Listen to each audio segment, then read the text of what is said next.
पढ़ेंगे लेटर, यानी कि पुराने ज़माने का फेसबुक, व्हाट्सएप एंड ट्विटर। जी हाँ, लेटर का मतलब होता है खत, पत्र। पुराने समय में व्हाट्सएप, ट्विटर, फेसबुक जो भी था ना, सब कुछ यही था हमारा लेटर। लेटर हमारा दो प्रकार का होता है, एक होता है हमारा फॉर्मल लेटर, एक होता है इनफॉर्मल लेटर। जो फॉर्मल लेटर होता है वो उसके अंतर्गत आते हैं कंप्लेंट लेटर्स, जो कि अथॉरिटी को लिखे जाते हैं, जैसे कि एमसीडी अथॉरिटी को। ठीक है, एमसीडी क्या अथॉरिटी ही तो है। और हमारा इलेक्ट्रिसिटी बोर्ड हो गया, ठीक है, किसी रेटर को लिखना है आपको, ठीक है, या फिर आपको वाटर बोर्ड को लिखना है, या किसी ऑफिसर्स को लिखना है। ठीक है, इस प्रकार का जो लेटर होता है वो आता है इसके अंतर्गत। और क्या आता है, बिजनेस लेटर भी आ जाता है। हाँ, कि सामान को आपको मंगाना है, ऑर्डर करना है, ठीक है, कि सामान को आपने खरीदा हुआ, उसमें कोई इश्यू आ गया, कोई डिफेक्ट आ गया, तब भी आप उसमें कंप्लेन लिखते हो तो बिजनेस लेटर तय दी आ जाती है, और बिजनेस लेटर आ जाता है आपका फॉर्मल लेटर तय। ठीक है, इसी तरह लिखा होता है इनफॉर्मल लेटर। इनफॉर्मल लेटर किसको लिखा जाता है? इनफॉर्मल लेटर लिखा जाता है अपने फ्रेंड्स को, रिलेटिव्स को। इस तरीके से यहाँ पे क्वेश्चन आएगा, आप देख सकते हैं। यूज ऑफ लाउड स्पीकर को लेके लेटर है। लेटर टू एडिटर को लिखते समय क्या क्या बातें ध्यान में रखनी चाहिए, आइए देखते हैं। तो लेटर टू एडिटर में 3 बातें बेसिकली ध्यान में रखनी चाहिए। पहला है फॉर्मेट, कि फॉर्मेट क्या होगा, पर्पज क्या है, कंटेंट क्या है। आइए समझते हैं एक एक करके। फॉर्मेट, फॉर्मेट का मतलब होता है दोस्तों कि जैसे कि प्रारूप क्या होगा, कहने का मतलब एड्रेस कहाँ पे आएगा, ठीक है, डेट कहाँ पे आएगी, और हमारा सब्जेक्ट कहाँ पे आएगा, और सैल्यूटेशन कहाँ पे आएगा। ये होता है हमारा फॉर्मेट। अब पर्पज पे आते हैं दोस्तों। पर्पज, पर्पज कहने का मतलब लेटर हम क्यों लिख रहे हैं, हमारा पर्पज क्या है। क्या हम धमकाना चाहते हैं किसी को, इसलिए लिख रहे हैं, या मोहल्ले में अपनी रेपुटेशन बनाना चाहते हैं इसलिए लिख रहे हैं, या फिर अपनी स्किल्स, जो हमारी राइटिंग स्किल्स है उसको बढ़ाना चाहते हैं। क्या हम किसी को धमकाना चाहते हैं, या रेपुटेशन बढ़ाना चाहते हैं, या फिर अपना स्किल्स ग्रोथ करना चाहते हैं। ठीक है, ऐसे लिख दे रहा हूँ मैं, अपना राइटिंग स्किल्स बढ़ाना चाहते हैं। ठीक है, या फिर कहने का मकसद कि हम जो हमारी समस्या है, अपनी समस्या को एडिटर के माध्यम से, अखबार के माध्यम से अथॉरिटीज को पहुंचाना चाहते हैं, ताकि अथॉरिटी को पता चले कि हमारी ये समस्या और उसका समाधान निकाला जा सके। ठीक है, तो आपको एग्जाम में इसीलिए दिया जाता है कि ताकि किसी टॉपिक को लेकर आपकी विचारधारा क्या है, आप कैसा सोचते हैं। तो लेटर का जो हमारा पर्पज होता है दोस्तों लिखने का, ना तो किसी को धमकाना होता है, ना ही अपनी राइटिंग स्किल्स ग्रोथ करना होता है, और ना ही मोहल्ले में रिपुटेशन बढ़ाना होता है। लेटर लिखने का हमारा जो बेसिक पर्पज होता है, जो हमारा मेन पर्पज होता है, वो ये होता है कि जब ताकि जो हमारी समस्या है, ताकि जो हमारी समस्या है वो समस्या एडिटर के माध्यम से, अखबार के माध्यम से, ठीक है, लोगों तक पहुँचे। ठीक है, और लोग उसके बारे में जान पाए, अथॉरिटियों तक पहुँचे, अथॉरिटीज़ के पास पहुँचे। ठीक है, अथॉरिटी के पास पहुँचे और अथॉरिटी उसका समाधान निकाले। ठीक है, इसलिए हम लेटर लिखते हैं। अब बात करते हैं कंटेंट की। कंटेंट क्या होना चाहिए और कैसा होना चाहिए। जी हाँ दोस्तों, कंटेंट कैसा होना चाहिए। क्या सिंगल पैराग्राफ लेटर होना चाहिए? क्या लेटर सिंगल पैराग्राफ में होना चाहिए? नहीं, सिंगल पैराग्राफ में नहीं होना चाहिए। लेटर हमारा मिनिमम 2 या 3 पैराग्राफ में होना चाहिए। 2 से 3 पैराग्राफ में लेटर हमारा होना चाहिए। क्या सर 500 वर्ड्स होने चाहिए? नहीं भाई नहीं, लेटर में आपको 120 से 150 के बीच ही वर्ड्स रखने हैं, क्योंकि 500 से 600 वर्ड्स तो आर्टिकल में होते हैं। हाँ, इसीलिए 120 से 150 के बीच ही वर्ड्स होने चाहिए। अच्छा, क्या लेटर के लास्ट में चीयर्स लिख दूं तो क्या गलत होगा क्या? अगर लेटर के लास्ट में चीयर्स लिख दूं तो गलत होगा क्या? इस तरीके के क्वेश्चन आपके दिमाग में आ रहे होंगे। तो आइए चलते हैं अब लेटर की ओर और लिखते हैं लेटर। जी हाँ, पहले देखते हैं फॉर्मेट। लेफ्ट टॉप पे हमारा आता है सेंडर्स एड्रेस। लेफ्ट टॉप पे हमारा आता है सेंडर एड्रेस। कि जो भेजने वाला है उसका पता क्या है, ठीक है। तो यहाँ पे आ जाता है सेंडर एड्रेस। हालांकि सेंडर एड्रेस आपको क्वेश्चन में दिया गया होता है, अगर सेंडर एड्रेस आपको क्वेश्चन में ना दिया गया हो तब आप क्या करेंगे, कोई भी आप एड्रेस लिख देंगे, लेकिन हाँ अपने घर का एड्रेस मत लिख देना कि अपने घर का एड्रेस लिख के चले जाओ, ऐसा नहीं करना। कोई भी एड्रेस लिख देना लेकिन अपने घर का एड्रेस छोड़ के, ठीक है। अब उसके बाद क्या आता है, डेट आती है। सर डेट किस फॉर्मेट में होनी चाहिए, तो जो डेट होनी चाहिए ना इस प्रकार के फॉर्मेट में होनी चाहिए, जैसे कि यहाँ पे मैं लिख दे रहा हूँ 27 जनवरी 2023, या आप ऐसा लिख सकते हो जनवरी 27 2023, इस तरीके से आप डेट लिख सकते हो। अब रिसीवर एड्रेस, जो लेटर को रिसीव करेगा, जो लेटर को रिसीव करेगा यहाँ पर उसका एड्रेस आ जाएगा, ठीक है, रिसीवर एड्रेस में। फिर उसके बाद सब्जेक्ट, सब्जेक्ट कैसा होना चाहिए, क्या पूरा पैराग्राफ होना चाहिए सब्जेक्ट में? नहीं भाई नहीं, सब्जेक्ट आपका होना चाहिए मुश्किल से 2 या 3 वर्ड में। अब सब्जेक्ट कैसे लिखोगे, क्वेश्चन में जो समस्या दी गई है ना, तो उसी समस्या में से उठा के सब्जेक्ट लिख देना कि हमारी ये समस्या है, बस उसको यहाँ पे संक्षिप्त में, ठीक है, ब्रीफ में 2 से 3 वर्ड में सब्जेक्ट लिख देना है। फिर उसके बाद सैल्यूटेशन लिख देना। अब एक चीज़ और बता दूँ आपको, जब आप सेंडर एड्रेस लिखोगे, ठीक है, यानी कि जो पत्र भेजेगा, जो लेटर भेजेगा, तो उसका पता आ जाएगा, ठीक है। उसके बाद करना क्या है, आपको यहाँ पे एक लाइन छोड़ देनी है। फिर उसके बाद डेट लिख दोगे, फिर क्या करोगे, एक लाइन छोड़ दोगे, फिर क्या करोगे, रिसीवर एड्रेस लिख दोगे, फिर क्या करोगे, एक लाइन छोड़ दोगे, फिर सब्जेक्ट लिख दोगे, फिर एक लाइन छोड़ दोगे, फिर सैल्यूटेशन लिख दोगे, फिर एक लाइन छोड़ दोगे। अच्छा, तो सैल्यूटेशन क्या हो जाएगा, तो सैल्यूटेशन मैं बता दूं क्या हो जाएगा। सैल्यूटेशन हमारा हो जाएगा डियर सर या मैडम। इसके अलावा कोई सैल्यूटेशन हो सकता है? बिल्कुल, मिस्टर एडिटर या मिसेज एडिटर हो सकता है, या केवल सर या मैडम हो सकता है, ठीक है। अब कुछ लोग बोलते हैं कि डियर सर फॉर्मली नहीं है, तो मैं बता दूं आज एडवांस एज में हम लोग जी रहे हैं, कहने का आधुनिक युग में हम लोग जी रहे हैं, ठीक है। और आधुनिक युग में डियर सर फॉर्मल है, इसलिए डियर सर यहाँ पे आ जाएगा, ठीक है।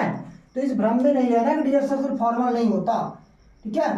अब उसके बाद करना क्या है, उसके बाद आपका यहाँ से कंटेंट शुरू हो जाएगा, ठीक है। आइए देखते हैं कैसे कंटेंट शुरू करना है। भेजने वाले का एड्रेस आता है, ठीक है, जो पत्र भेजता है भेजने वाले का एड्रेस आता है, सेंडर एड्रेस।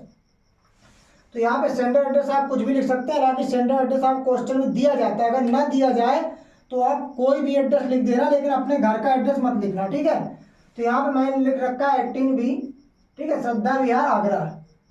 अब उसके बाद डेट, जब आप डेट डालोगे तो क्या करोगे कि यहाँ पे एक लाइन छोड़ दोगे, यहाँ पे मेरे पास जगह कम थी इसलिए मैंने नहीं छोड़ी है, तो 27 जनवरी 2023, ये मैंने आज की डेट डाल दी। आप एग्जाम में जिस दिन एग्जाम दे रहे ना वो डेट भी डाल सकते हो, तब भी कोई दिक्कत नहीं होगी। फिर उसके बाद आप एक लाइन छोड़ोगे, रिसीवर एड्रेस आएगा। तो रिसीवर एड्रेस हमारा क्या था, किसको लिख रहे थे हम, एडिटर को, तो the editor the Hindustan Times Agra कर दिया मैंने, ठीक है। अब उसके बाद फिर आप एक लाइन छोड़ दो, फिर सब्जेक्ट आ जाएगा आपका। सब्जेक्ट मैंने बताया 2 से 3 वर्ड का होना चाहिए, ज़्यादा बड़ा नहीं होना चाहिए। तो ये हम लिख किस लिए रहे थे, लाउड स्पीकर, तो जो ध्वनि प्रदूषण हो रहा था उसके लिए लिख रहा है, तो मैं लिख दिया नॉइज पॉल्यूशन, ध्वनि प्रदूषण हो रहा था इसलिए मैंने सब्जेक्ट लिख दिया छोटा सा, जैसे मैथ इंग्लिश, ठीक है, साइंस, इस तरीके मैंने यहाँ पे लिख दिया। अब उसके बाद सैल्यूटेशन, सैल्यूटेशन मैंने आपको बता था, तो डियर सर, डियर मैडम, ठीक है, या मिस्टर एडिटर, मिसेज एडिटर, ये सारी चीज़ें कर सकते हैं, या केवल सर और मैडम भी रख सकते हो, ठीक है। अब उसके बाद ये कर दिया, फिर एक लाइन छोड़ दो। अब यहीं से इसी चीज से मैंने देखो यहाँ पे लाइन इसलिए खिंचा रखी ताकि आपको समझने में कोई दिक्कत ना हो, आपको इसी तरीके से लिखना है, ठीक है। जहां से अल्फाबेट शुरू हुआ है वहीं से लिखना है, ठीक है, ज़्यादा आगे पीछे नहीं करना, मतलब कहने बिल्कुल एक चीज से लिखना है, ठीक है। अब बात करते हैं कंटेंट की कि लिखना क्या है। तो शुरू में जो हमारी शुरुआत की लाइनें होती ना, शुरुआत की जो 2-3 लाइनें होती हैं उनमें हम अपनी समस्या से इंट्रोड्यूस करवाते हैं, इंट्रोडक्शन लिखते हैं, ठीक है। फिर उसके बाद क्या आता है, मेन बॉडी आता है। मेन बॉडी में हमारी जो समस्या होती है, जितनी समस्या होती है सब समस्या उसमें लिख दो, पूरी समस्या जो भी आपके पास समस्या सारी समस्या उसमें लिख दो। फिर उसके बाद आता है हमारा लास्ट कंक्लूजन। जी हाँ, लास्ट आता है कंक्लूजन।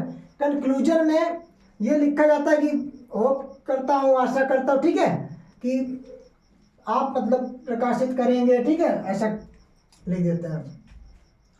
तो इसी तरीके से हम यहाँ पे, और हाँ दो चीज़ें और बता दूँ आपको, दो चीज़ें विशेष ध्यान रखनी है लेटर लिखते समय। एक तो अपनी प्रॉब्लम, आपकी प्रॉब्लम क्या है, किस प्रॉब्लम पे आप लिख रहे हो, और दूसरी चीज़ पोलाइटी, ठीक है, पोलाइटी का बहुत ध्यान रखना है।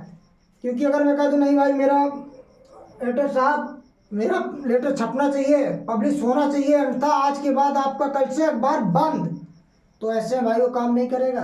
क्या करेगा, क्या कि ऐसे हम बिल्कुल छाप दे डर जाए? नहीं भाई नहीं, पोलाइटी से काम करना है। क्योंकि रिश्तेदार नहीं है कि भाई मुझसे कहूँ यार तूने कल फ़ोन क्यों नहीं उठाया था, तूने मुझे रिवर्ट क्यों नहीं किया था, क्यों नहीं उठाया था, तुमने रिप्लाई क्यों नहीं किया था। ऐसा नहीं, पोलाइटी से बात करनी है, यानी कि प्यार से, बहुत प्यार से, जी हाँ बहुत प्यार से बात करनी है।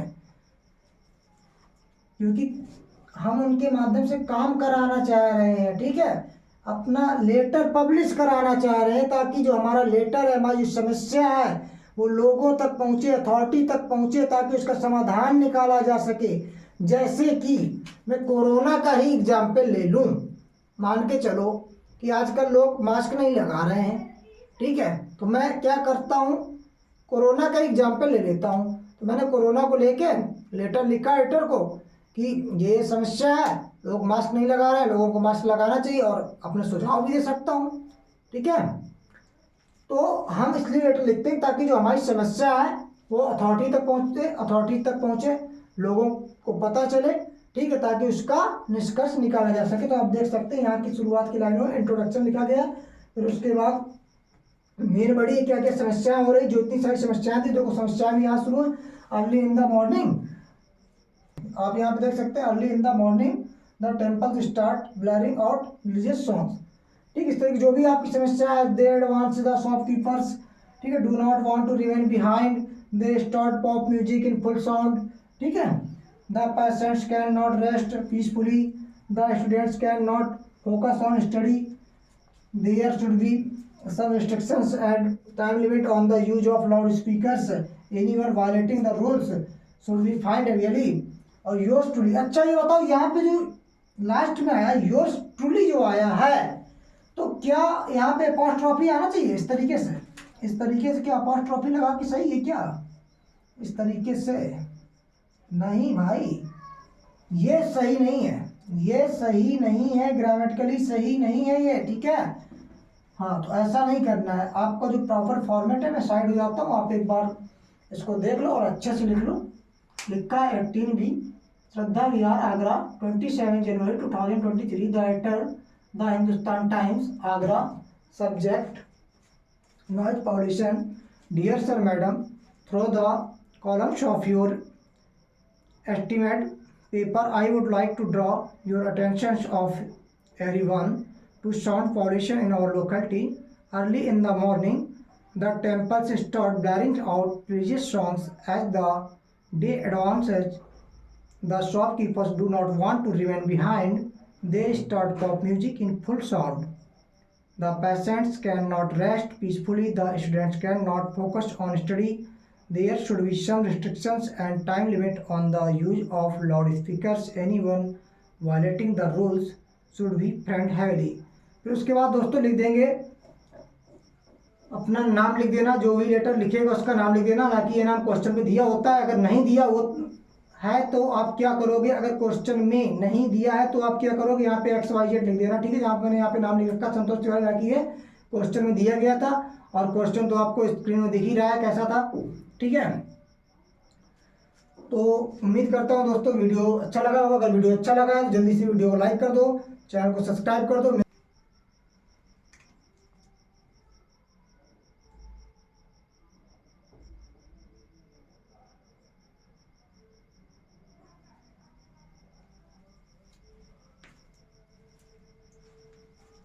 दोस्तों अगले वीडियो में हम एक नए टॉपिक के साथ लेटर लिखने का अभ्यास करेंगे, और उस वीडियो में मैं आपसे वादा करता हूं आपको ऐसा वीडियो लेके आऊंगा ना कि आप किसी भी टॉपिक पर लेटर लिख लोगे तुरंत।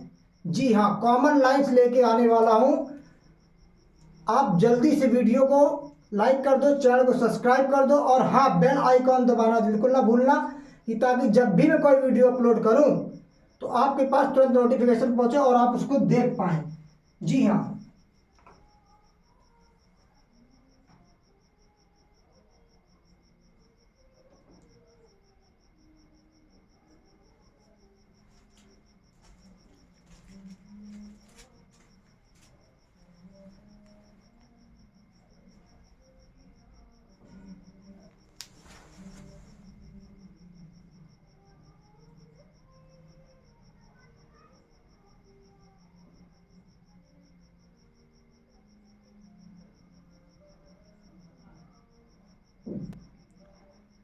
दोस्तों इस वीडियो को खासकर उन बच्चों तक ज़रूर पहुंचाएं जो महंगे कोचिंग संस्थानों की फ़ीस पे नहीं कर सकते, आर्थिक स्थिति की वजह से किसी कोचिंग सेंटर पे नहीं जा पाते। ऐसे बच्चों तक ये वीडियो ज़रूर पहुंचाएं।